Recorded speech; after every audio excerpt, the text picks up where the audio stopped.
remember Jars of Clay? I've been kind of on like a, I don't want to say like retro, but retro for us anyway, like throwback music kick. Back in my day. Back in my days, Sonny, we would listen to contemporary Christian artists. We were so cool. No, but what started me on it was Switchfoot, actually. Did you see that they released like a their album, the one with Meant to Live. Beautiful Letdown, yeah. The big one. But they did it like our version? Yeah. But they had How have we not spoken about this? Welcome back to the SpewnedIt Podcast. Sorry, I want to apologize there because I gave the album a listen I want to say maybe a couple weeks ago, maybe even more, maybe even like a couple months. And I don't know why I haven't mentioned anything to you. So yeah, sorry, but it's so good. Yeah. So do you listen to all the like the other artists, like re-recording the songs and reimagining them and everything? What do you like? What were there a bunch of other artists doing? I think I listened to like their versions. Yeah, so they did versions of the songs, and then also they released another.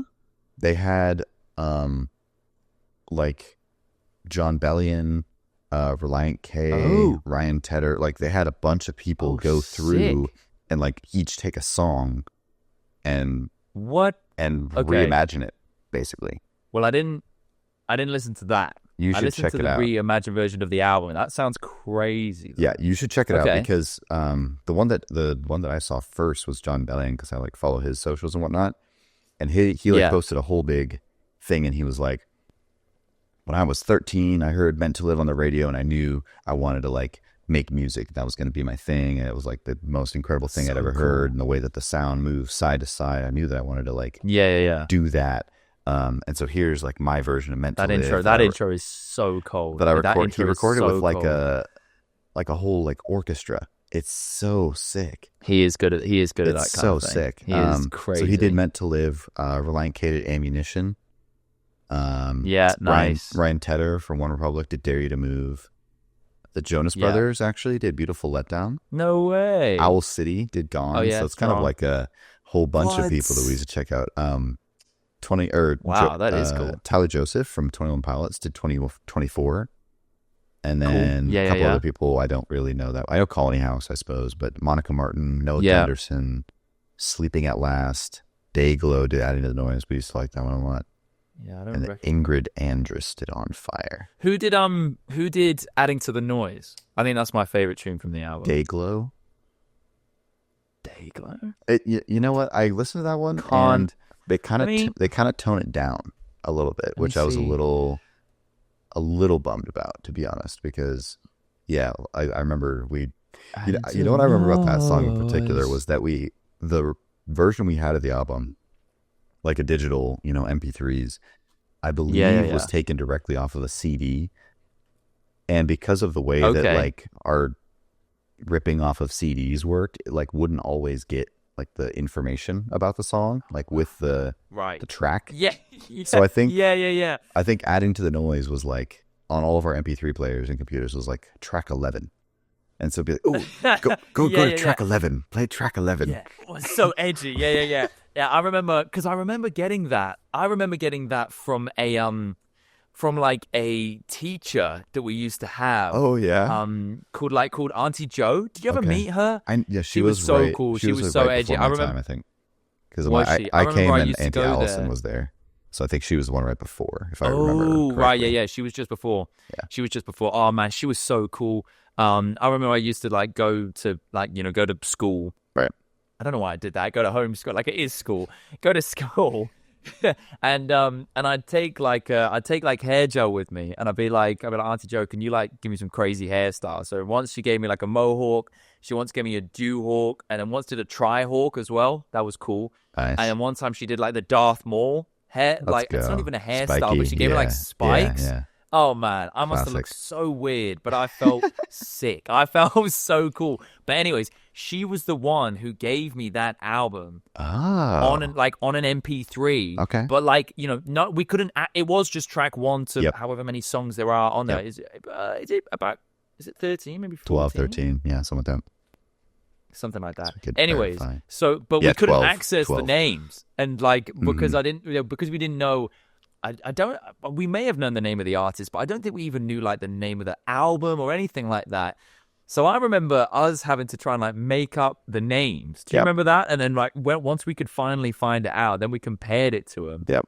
Oh man, what an album! Wow, that takes me back because we were like, we must have been like 7, 8 when we were doing that. Yeah, I mean, we moved there maybe when I was bit older, 10, maybe almost 11. Older. So I think I started getting into that when I was 11, 12. Yeah, which makes you 10, 11. Yeah. You're a year older than me, aren't you? Is that true? 2000. How old are you? You're a 99 child, huh? I'm a 99 boy. So I guess I'm like a year and a half older than you because I was born in December. So. Okay, yeah. Young buck. Wow. No, yeah, I haven't. Young boy. I haven't. Dayglow. I don't. Yeah, check it out. I don't think I recognize them as the guys who did Adding to the Noise. Yeah. Oh yeah. Who's this guy? Who is this guy? What on earth? You're looking at his page now. I'm looking at his page. It's odd. It's weird. Low. No, but I haven't listened to that. But there were so many. I remember from that album, there were little things that you and I were like, oh, I wish the song could have been done like this. And then when listening to the hour version, really, I guess, of A Beautiful Letdown, like, I was like, oh my days, like, they did it. Like, so I don't know, it'd be really interesting to chat to them, to think like, well, when they say our version, like, what do they mean? Like, who were the other people kind of pulling the strings and saying, oh, actually, I think you should do it like this, when they were like, well, we want to do it like this, you know? I wonder, do you think it might have anything to do with, like, you know how Taylor Swift had that whole thing with her, like, record guy from all her early albums, so now she's doing, like, Taylor's version of all the songs? Do you know anything about that? I don't. The short version is that she, I listened to a great podcast about this, actually. The guy who signed her onto his label, Big Machine Records, I think. Basically, like, when you sign an artist, usually the label owns the masters of the records they record, right? For however many albums they sign for. And the idea is that the record label is fronting the money to record everything, and they're taking a chance on the artist, so they own the records, and then basically they get the profits from the music afterwards. And essentially, Taylor Swift, this guy wanted her to be a country star, and so she wanted to pivot into pop, and she did so successfulully. And then she wanted to own her songs, and she was like, literally offered the guy like $200 million to buy back her records from this guy. He's like, nah, it's more valuable to keep them. And so he basically sold them to like her biggest enemy, this guy named Scooter Braun, is a pretty big music guy. And and it's this whole big beef. And so now that's why Taylor is re-recording all of her albums and making Taylor's version, which is essentially also the same thing Def Leppard had to do. They re-recorded all their albums so that they could have the masters to the songs. Because they don't own like the song itself, they just own like that recording of the song, which is like the one that plays. So now they're just re-recording so that they can, but it's been like massively successful. Like her re-recorded versions of these albums are like topping the charts again, which is I'm not surprised. Yeah, again, which is I mean, her whole like what's the name of it? Is like Eras Tour? Is that what she's been on recently? Yeah. And it's been like, I don't even know how, it's been like a 2-year long tour, hasn't it, already, or something? It's been at least a year. Yeah, I don't know if it's been 2 years already, but it's been going on, and it's still going strong. Fair play to her. She's killing it. Which is an understatement, to be honest. No kidding. Yeah, she's absolutely flying. She's owning it, to be honest. But no, I didn't know that. That is fascinating. It is brutal, man. Like, the music industry is it's so hard to get into. But then I think for, a lot of people and a lot of artists in particular, the outside kind of view of it looks so great, and it looks so, like just fancy and flash and amazing. But when you really realize how much there actually is to it, especially if you're like for the up and coming artists and getting into that more like sustainable set pattern. Yeah. Like, it is really hard. And then you see the artists who have kind of like done that, and they've almost moved on from that, and now they're kind of able to do what they want. But a lot of the time, it takes them actually having to set up their own record label. And I mean, I don't even want to know how much goes into that because I imagine it's absolutely ridiculous. But yeah, brutal industry, man. Crazy absolutely world. Brutal Crazy world. Industry. Yeah, I can do it. No way. Not a chance. Well, if you've been tuning into that little rant, welcome to the SpewnedIt Podcast. So happy to have you here. My name is Jensen. And it's your boy Joel. And it's lovely to have you back for basically what is just, I mean, the SpewnedIt Podcast, it's ebbed and it's flowed and it's been all over the place. But basically it's me and my boy Jens, like, kind of just shooting the breeze, just having a great time on completely other ends of the world. And I mean, we've been mates for a flipping long time. If you did hear, the whole part of that Switchfoot chat for what has probably been coming up to, well, actually over 15 years now, gents. It's probably actually been closer to sort of, I don't even know, maybe like 16, 17 years? November, December of 2008, I think. Whoa. Which would put us at coming up on 15 years, actually. Coming up on 15 years. Wow, which whatever is that's some sort of wild. Jubilee, which is crazy. But it's just been, I mean, we've just found it amazing, like how actually when you do put your mind to it and when you set time aside, it's so easy to kind of keep a friendship like this going and you just kind of chat and you just have a great time. And I think it's definitely easier with the people that you really connect with. But I don't know, I think that's one thing that I do quite like about this podcast type thing that we're doing.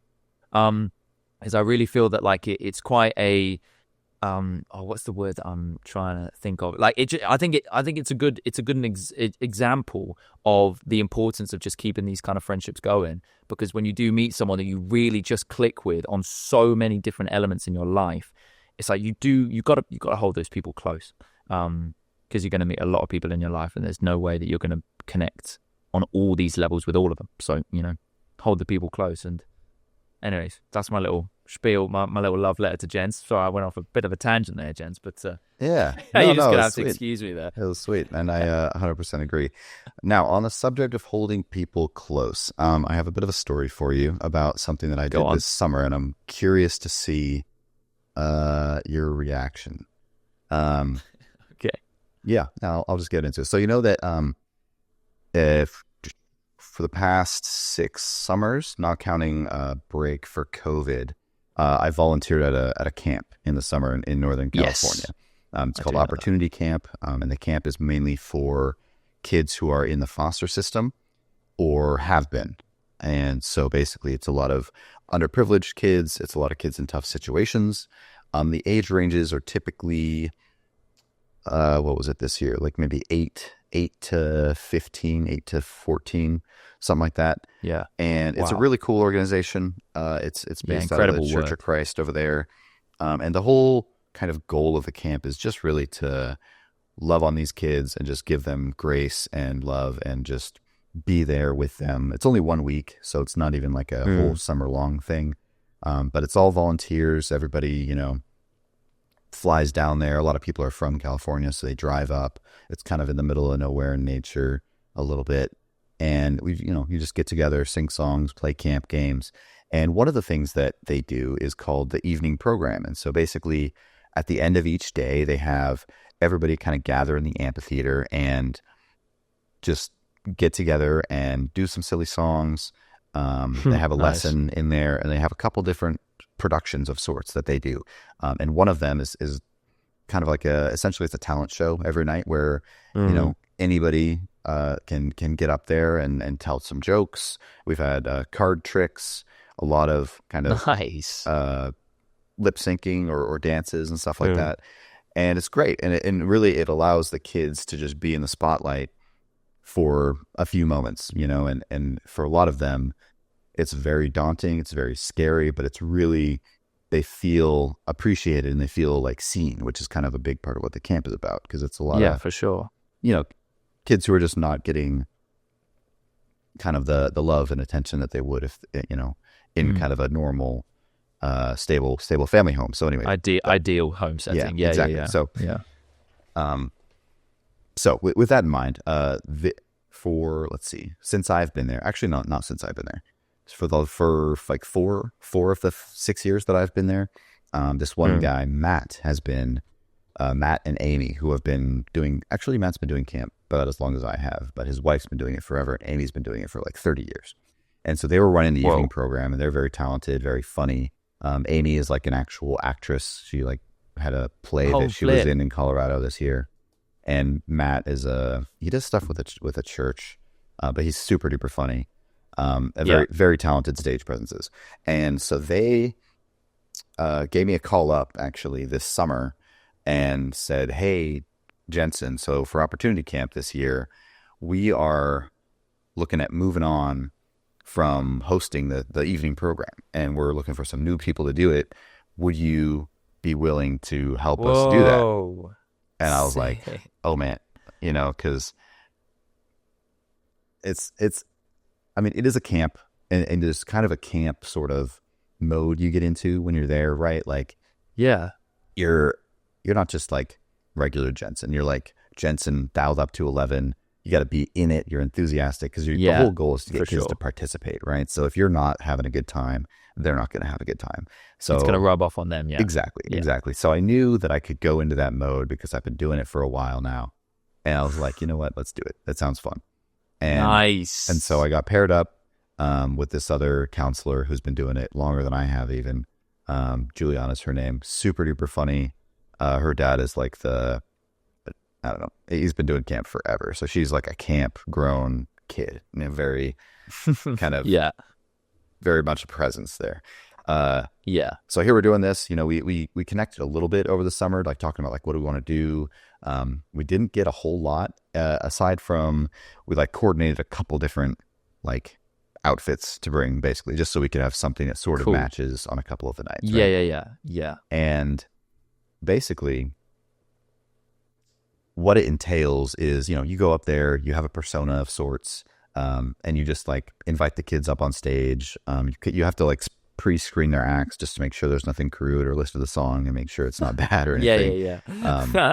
But basically, you just kind of are the MCs for the night, and it's a lot of fun. Cool. And so that was my new role at camp this year, which was a blast. And basically, when we got there, we hadn't really hammered out like what we were actually going to be doing.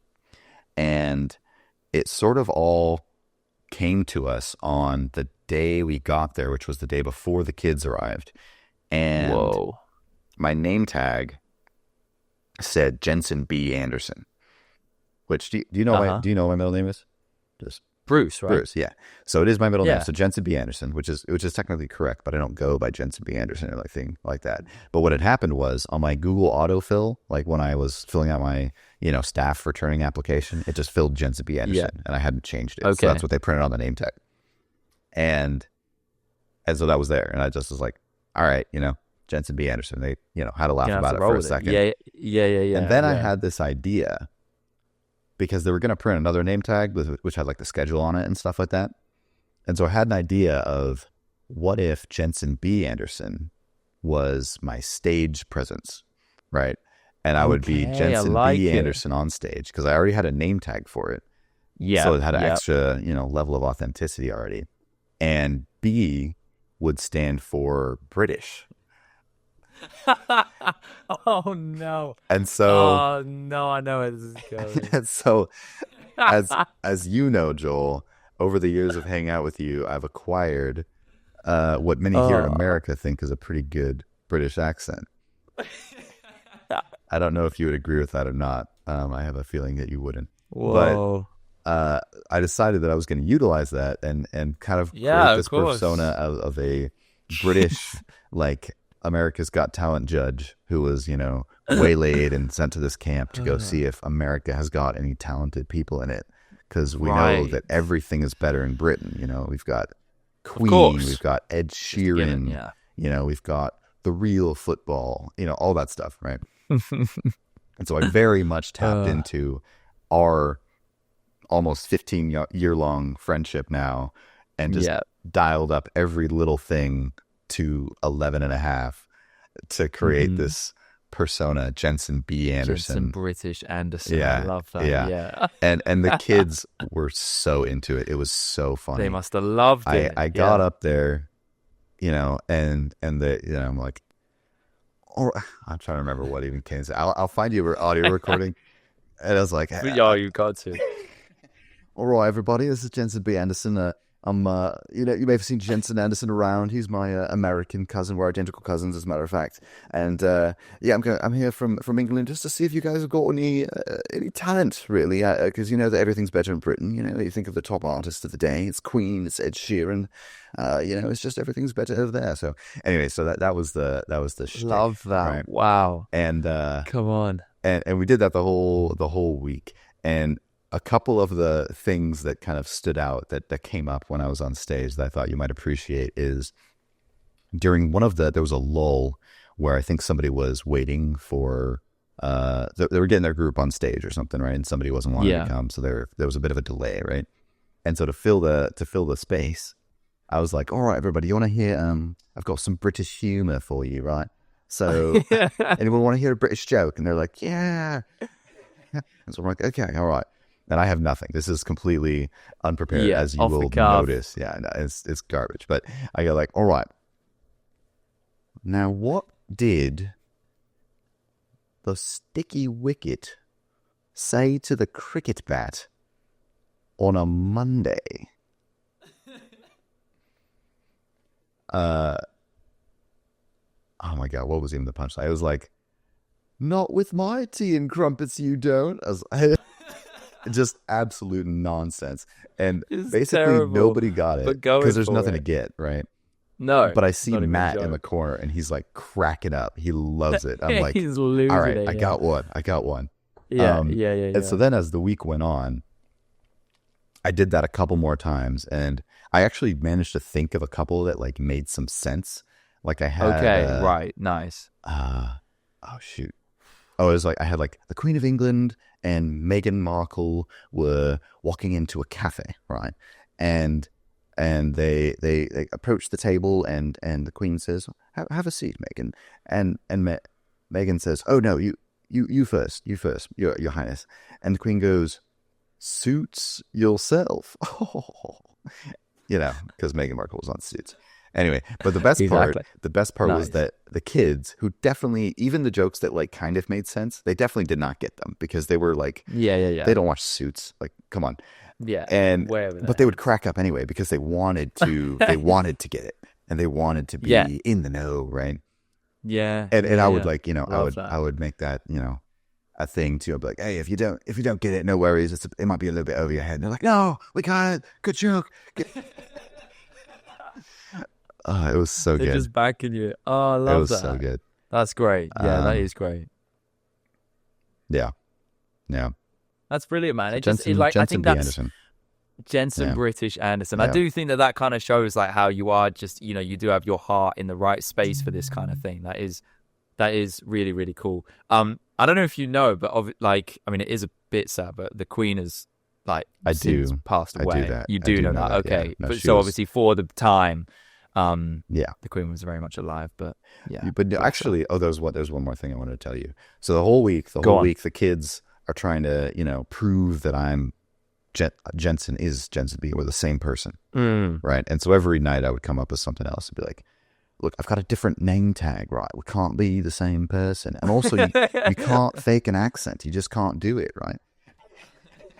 And so that didn't, and there was a couple kids that were very insistent, right? And they'd be like, you have the same mole on your face as Jensen B. Your phone is the same. I saw it. Your shoes are the same. Like, yep, I shop at Costco too. It's a great store, It's a very common phone. We both have the same phone. And Samsung's a great brand, all that stuff. Yeah. And it came to a head when I had an idea that I would actually record one side of a phone conversation as my counselor self, American Jensen, and then give it to the sound guy. And then he would play it on stage, and I would pretend like I was Jensen B. Anderson calling myself. That's so good. Through the recording. And so I wrote myself a little script, and I was like, hey, mate, it's me, Jensen B., your cousin. Everybody here at camp thinks we're the same person. And be like, oh, yeah, no, I begin that too. It's weird, right? Like, I don't know how they would even think that. We have completely different accents. They're like, I know. Anyway, I just wanted to call you up and on stage in front of everybody here so you can actually tell them, we're totally different people. We're not the same. just completely. I love that. Nip that in the bud as well. Anyway, and they got a kick out of that as well. So I was fairly proud of that. Wow. Well, no, well done, man. No, that sounds absolutely top tier, to be honest. And I'm sure that they must have absolutely loved that kind of thing. But a great idea as well. And I think sometimes you do need to be able to just think of little ideas like that off the fly. You've got to use something to create some kind of narrative or story. And all it took was it kind of a misprint in the name badge area, but kind of not at the same time. So yeah, no, that's huge, man. I love that for you. That's an absolutely brilliant story. Thank you for telling me about that. I used to do this little camp actually back in New Zealand, but I do miss it. I'd love to do a camp alongside you. I think that would be so sick if you and I were both leaders. That'd be sick. That would be so cool. Because I think we just have such a good time. If you and I were MCing as well, we would just riff off each other, and that'd be a blessing. Be an absolute blessing. That'd be so cool. Fly over, dude. You're welcome. Hey, man. Hey, it's got to be done. It does have to be done at some point. Yeah, I love that. One of us really does have to make it big so that we can hang out more. Yeah. No pressure on either of us, but that would be on the trajectory of a teacher though, which doesn't really bode terribly well. I know, and I'm on a trajectory of a radio presenter, but in the Christian radio industry. Which what you gotta do is get those guys that those Jesus loves you ads that they put everywhere, on Reddit and the Super Bowl ad. You gotta get those guys to give you some money. Be like, hey, I'm a cool guy. I could travel the world. Cool guy, look. Spreading joy. The gospel. And the gospel. Give me some money so I can see my friend, Yeah, please. Yeah. Very selfish intentions, but... Yeah. And they'll be like, I'll say, look, I'll go see him, and then we'll share the gospel. Together with kids at a camp for the underprivileged Exactly, youths. Man. Boom. Put it on a t-shirt. Get it in the slogan. And we're there. Oh, man. Mate, thank you for sharing that story. That was so much fun. And I hope that you enjoyed that as well. Oh, yeah. Mate, that was a blast. Feel free. Chuck a like and a subscribe on this video. We're the SpewnedIt Boys. We could keep chatting for hours, and we do all the time. All the time. But we don't want to make this too long for you. So, look, make sure to hit on the little bell to get the notifications for when we're releasing videos as well. And we'd love to hear from you. So feel free to get in touch, comment on the videos or however else you can. But yeah, thanks for your time today. This is the SpewnedIt Boys. It's Joel and it's Jens. It's been great hanging out with you today. So thanks for your company.